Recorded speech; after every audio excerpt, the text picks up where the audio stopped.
من هو فرحات مهني وما هي هذه الحركة؟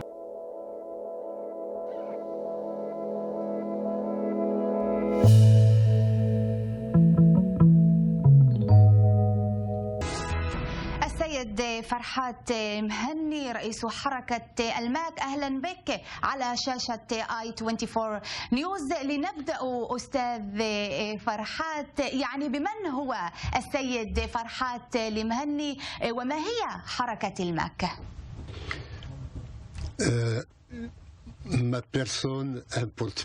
أنا لست مهما، أنا طفل من حرب ألجيريا. والدي قاتل من أجل استقلال الجزائر، كان من أجل حرية شعب القبائل.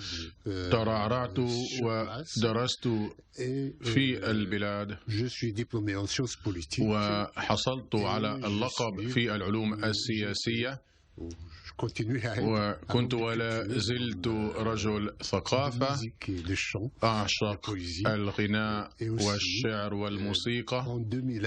وفي العام 2001 حينما أطلقت الجزائر النار على أطفالنا الذين تظاهروا تظاهرة سلمية، قررت مع بعض الأصدقاء أن لا تنتظر منطقة القبائل أي شيء من الجزائر، وأن لا تنخرط في الجزائر، ولكن أن تأخذ مصيرها بيدها. وعبر الماك بدأنا نطالب بحكم ذاتي، وفي العام 2010 أسسنا الحكومة القبلية، حكومة القبائل المؤقتة، ورأينا أن مطالبة الحكم الذاتي لم تنجح، وبدأنا نطالب بحق تقرير مصير القبائل. القبائل هي في الوسط الشمال الجزائري، لديها 300 كيلومتر من الحدود مع البحر المتوسط، وهي إلى الشرق من العاصمة الجزائر 250 كيلومتر مربع من الأرض، وهي لديها بشكل عام 50,000 كيلومتر مربع، 12 مليون مواطن، 8 مليون في منطقة القبائل وفي الجزائر العاصمة وخارج الجزائر. منطقة القبائل كانت مستقلة قبل الاستعمار الفرنسي، وحينما أسست الجزائر بقرار فرنسي في العام 1839 منطقة القبائل كانت مستقلة. وفي الخارطة الجغرافية كان واضح أن هناك توجد فرنسا، الجزائر الفرنسية ومنطقة القبائل، ومن ثم مصادرة المنطقة القبائل من قبل فرنسا من قبل الجزائر، ولم تعترف القبائل بهذا الضم. مواطنو القبائل حاربوا ضم منطقتهم إلى الجزائر، والقوميون في القبائل لم يعترفوا بذلك وطالبوا بتحرير القبائل. نعم، ونحن نريد التخلص من الاستعمار. نعم، يعني أنتم تعرفون، لو سمحت أستاذ فرح. نحن نعم، تفضل. يعني بدأت بالقول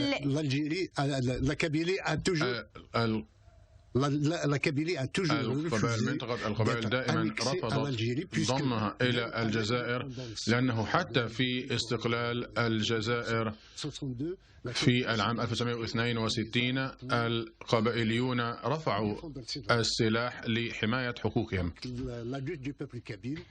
معركة القبائل لم تبدأ اليوم، هي بدأت مع الاستعمار الفرنسي ورفضنا للضم إلى الجزائر، وهذا ليس لرفضنا لشعب الجزائر ولكن من حبنا لشعبنا. نعم، ولكن أستاذ فرحات، يعني أنتم تعرفون أنفسكم بأنتم يعني في نهاية المطاف أمازيغ، ولكن نعلم بأن جزء كبير من مواطني الجزائر هم أيضا أمازيغ ولا يطالبون باستقلالهم أو بحق تقرير البصري. تفسر لنا ما الفرق بينكم وبين الأمازيغ المتواجدون في الجزائر؟ هذا سؤال جيد جدا، ولكن حينما تقولين أننا أمازيغ، كل الشمال الأفريقيين هم أمازيغ، كما أن مواطنو أوروبا الجنوبية هم لاتينيون، كما أن الأمريكيون في الشمال هم أنجلو ساكسون والألمان هم سلاف. هناك عدة شعوب أمازيغية. حينما تتحدثين عن الأنجلو ساكسية، النرويجيين والسويديون وجميعهم من الأنجلو ساكسون، لكنهم شعوب مختلفة. هكذا نحن يوجد شعوب القبائل الشوي، الموزابيت، التواريغ، وشعوب كثيرة من الأمازيغيين. لذلك لكل منهما الحق في مطالبه. شعب القبائل هو الأهم وهو الأكبر، وهو الشعب الذي لديه تاريخ مبني من الثقافة الوطنية والتاريخ الوطني، والذي يطالب بحقوقه مثل باقي شعوب العالم. طب أستاذ فرحات، وصفت الحركة بأنها حركة تحرير وتقرير مصير القبائل، ولكن الجزائر كما تعلم تتهمكم بأنكم حركة أو بأنكم عملاء وحركة وتتعاملون مع الجانب الإسرائيلي. كيف ترد على هذا؟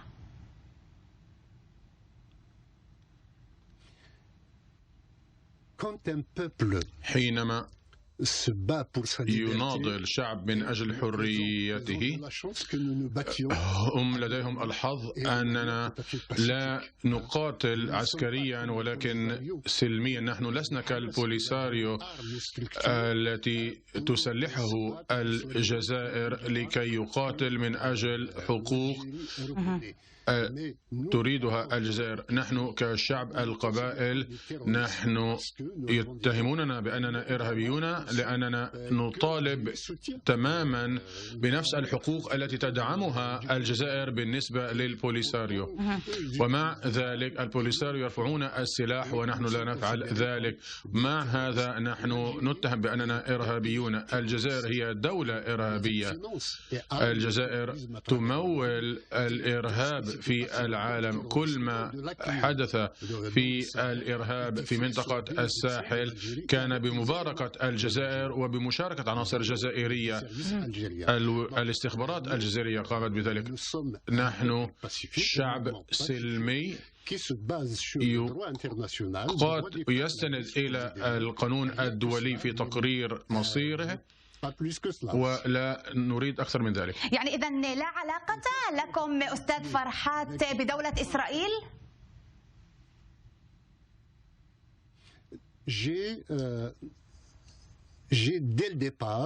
لدي منذ الانطلاقة في تأسيس الماك قررت أن تكون لدي سياسة خارجية مختلفة عن الجزائر. السياسة الخارجية الجزائرية هي مختلفة، ونحن نبحث عن تحالفات في مختلف أنحاء العالم. وشعب إسرائيل ودولة إسرائيل هي شعب صديق تم شيطنته في الجزائر، ولكن نحن لا نريد أن نتبنى الموقف الجزائري، لأن الموقف الجزائري غير صحيح. منذ العام 2012 عند نشأة الحكومة المؤقتة للقبائل قمنا بزيارة استغرقت 5 أيام في حزيران يونيو من العام 2000. في شهر أيار من العام 2012 قمنا بزيارة رسمية إلى القدس، والتقينا بالمسؤولين الإسرائيليين بما في ذلك رئيس الكنيست، نائب رئيس الكنيست الذي كان آنذاك داني دانون، ووزير الطاقة. نحن تم الترحيب بنا، ولكن الجزائر تحدثت أننا نمثل أنفسنا، ونحن نمثل فقط غالبية شعب القبائل التي تصارع من أجل استقلالها وحق تقرير مصيرها. ونعلم أن أحد صداقاتنا مع إسرائيل وشعب إسرائيل ليست جديدة وسنستمر باعتبار إسرائيل دولة صديقة. هذا شعب عانى على مدار العصور ويقاتل من أجل الحفاظ على استقلاله وعلى دولته.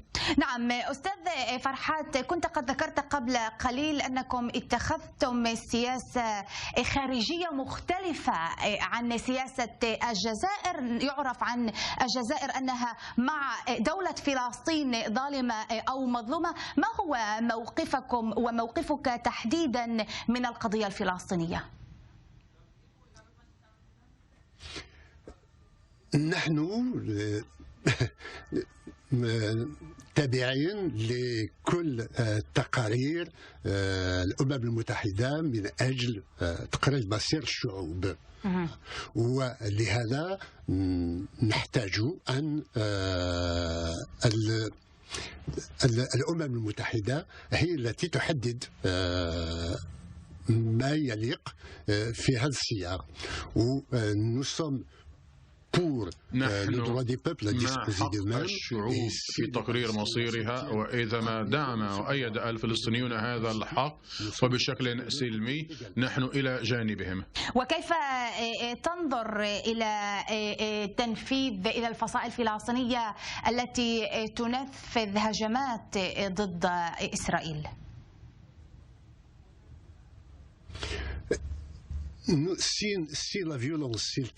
إذا ما كان الإرهاب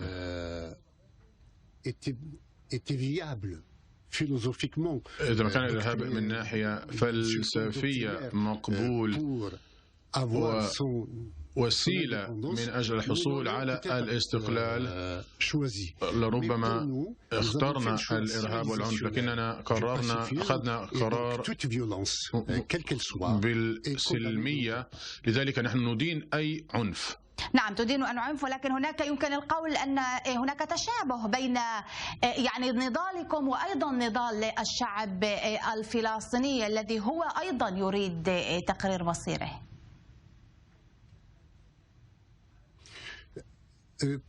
كل من يطالبون بحقهم السلمي في تقرير المصير وعلى قاعدة القانون الدولي، نحن لا يمكننا إلا أن نكون أشقاء في النضال، ولكن من يستخدم الإرهاب لأغراض سياسية نحن ندين ذلك. نعم كنت قد ذكرت أستاذ فرحات جبهة البوليساريو، ولكن أحد المحللين قارن لي بين حركة الماك وبين جبهة البوليساريو. قال لي أن البوليساريو تحظى بدعم من الجزائر والحركة الماك يدعمها المغرب. كيف ترى هذا؟ هذا كذب. ليس لنا أي علاقة مع مملكة المغرب، وإنما رأينا أن مسؤوليها هم الذين طرحوا قضية تقرير المصير لشعب القبائل أمام الأمم المتحدة. لنا من طرفنا لم يكن إلا الشكر للمملكة العربية، ولكن ليس لنا دعم من طرف الدولة والمملكة. ولكن هناك من يقول أن المملكة المغربية هي من تمولكم أستاذ فرحات. ليس لنا أي تمويل من أي جهة ولا حتى إسرائيل والولايات المتحدة. إذ كان ولا إسرائيل ولا المملكة العربية، ولكن أننا نستقبل أي تمويل بكل سرور وشكرا. إذا كيف للذين يمويلون الآن لن يكن أي تمويل من أي طرف كان. يعني لا تتلقون أي دعم أو أي تمويل من أي جهة أستاذ فرحات؟ إذن كيف أسستم هذه الحركة وهذه المنظمة؟ هناك إلا خرافات من طرف المخابرات الجزائرية ضدنا. طيب، أريد أن أعود قليلا إلى المقارنة. نعم، تفضل. أريد أن أتكلم عن وضعية بلاد القبائل والشعب القبائلي حاليا. تفضل. الشعب القبائلي تحت حصار وقمع وسيطرة الاستعمار الجزائري، وعندنا قضية مهمة قرروها من طرف الحكومة الجزائرية، أن هناك مشروع صفر قبائلي في الجزائر. Il y a un projet de génocide anti-kabyle حرب إبادة لحق القبائل، وهي باتت علنية في العام 2019، وهناك محاولة تصفية منطقة القبائل في الجزائر منذ العام 2019. ومنذ بدء هذه العملية أكثر من 50,000 من مواطني القبائل يحظر عليهم أن يغادروا الأراضي الوطنية، وكل مواطني القبائل الذين يدخلون أو يخرجون من الجزائر يتم استجوابهم والتحقيق معهم. هناك أكثر من 3,000 من مواطنين معتقلون منذ عامين. هناك أكثر من 300 مواطن من القبائل في السجون. أتعرفين أن صدام حسين أطلق الغاز على الأكراد في العام 1988-1989، والجزائر قامت بالمثل في 9 من آب 1989، وكان هناك الكثير من القتلى والإصابات ولا نذكر الإصابات ولا نذكر الموت في فترة الوباء كورونا كوفيد-19، حيث لم تقدم الجزائر أي مساعدات للمستشفيات في منطقة القبائل. والهجرة القبيلية في الشتات هي التي حولت المساعدات إلى مواطني القبائل، بينما الحكومة الجزائرية قامت بمنع هذه المساعدات من الوصول في إطار حرب الإبادة. هناك محاولات لإحراق منطقة القبائل، وهناك شخصيا تم الحكم علي مرة واحدة إلى السجن 20 عاما، مرة إلى السجن المؤبد، ومرة إلى الإعدام. وهناك 49 من مواطني ونشطاء القبائل الذين حكم عليهم بالإعدام، وهم في زنازين الموت في الجزائر. أريد أن يعرف العالم نحن شعب محتل، ولا أعتقد أن الفلسطينيين أو الصحراويين الذين يقارنون بهم يعيشون القمع والبربرية والوحشية التي نواجهها نحن من قبل النظام. يعني تتحدث، وصفت الوضع بالخطير جدا كما ذكرت الآن، ولكن أريد أن أعلم هل هناك أي دولة في العالم أو أي دولة أوروبية تحديدا تعترف بكم؟ لأننا نعلم أن بعض الدول الأوروبية تعترف بجبهة البوليساريو، ولكن بكم هل هناك أي دولة تؤيدكم وتعترف بحركة الماك والقبائل؟ وكذلك أيضا دول إفريقية تعترف بالبوليساريو. لنا أمل أن دول تستعرف بنا. نحن نناضل من أجل اعترافنا من طرف دول بأسرها، وحاليا لم يكن هناك أي دولة اعترفت بنا، لكن نحن نناضل من أجل ذلك. ولكن لسنا وحدنا، ليس غير القبائل، شعب القبائل اللي ما عندوش استعراف من طرف بلدان أخرى. الصوماليلاند مثلا بلد مستقل، له دولة، له صيغة، له كل ما شيء، لكن لم تجد أي دولة تستعرف بها حاليا. أعتقد أنه يوجد حالة من عدم العدل في العالم. الدول، الشعوب التي لديها إمكانية بأن تحكم ذاتها يجب أن يعترف بها. أخشى من أن العالم يفضل أولئك الذين يستخدمون القوة وأن يعترفوا بهم أسرع من أولئك الذين يستخدمون الخيارات السلمية. نحن نسعى بأن يتم العالم أن يعترف بحق القبائل في تقرير المصير. يعني نرى أيضا أستاذ فرحات مؤخرا بأن هناك تقارب جزائري فرنسي في الفترة الأخيرة. برأيك كيف سينعكس هذا على وضعكم، على وضع الحركة المتواجدة في باريس وأيضا على نضالكم؟